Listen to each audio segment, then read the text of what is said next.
I remember a time when a man who worked hard, was honest, tried to live his life right as well as he could, was able to support a wife and 2 children. He was able to buy a modest home in a good neighborhood. He was able to buy a modest family car. He and his family were able to take a vacation once a year. He had to watch his money carefully and be frugal, but at the end of the week, when he got his pay, he was even able to save a few bucks. This was in the 50s and 60s, the last days of the Industrial Revolution in this country. As kids, we used to laugh about the junk that the Japs, as we called them, sent to this country. Welfare, or poor relief as it was called in the area where I grew up, was handled on a local level. At Christmas, the Salvation Army would hand out food baskets to the poor. Usually a friend or a neighbor would tell them you needed help. You see, poor relief was something that a family was ashamed to be on in those days. Chances are the father had proudly served his country during World War II, and through no fault of his own, had been laid off from his job.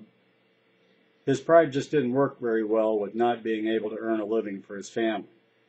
Day after day, he would leave home at the time he normally went to work to look for another job while hoping that his neighbors wouldn't find out he was out of work.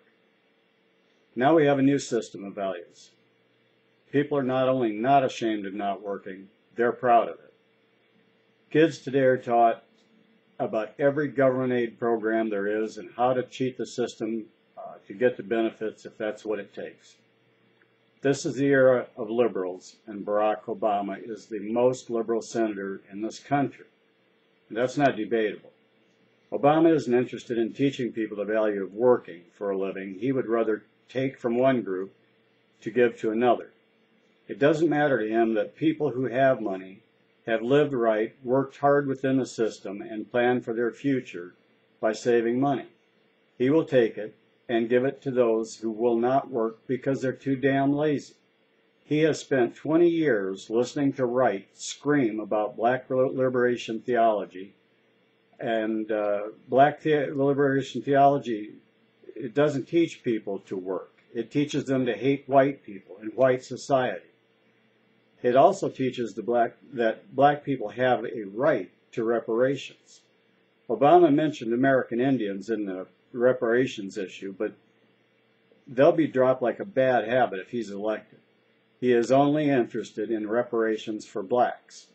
This is what he has been taught for 20 years. First, the so-called black leaders only wanted an apology from Congress. They got their apology, and now they're moving on to the real goal, free money. And it is free money to them. They haven't done a damn thing to earn it. The Japanese people who were paid reparations were the living people who had been imprisoned during World War II, not their heirs, not the relatives who came after them when they were dead, the living people who were actually in prison. If you don't believe me, or you just don't want to admit that you believe me, go to Dr. Boyce Watkins at info.boycewatkins.com. He's a black professor, I believe, at Syracuse University, who will give you all of the bullshit reasons why the people should pay blacks reparations. That's it for now. Thanks for your time. Thanks for watching.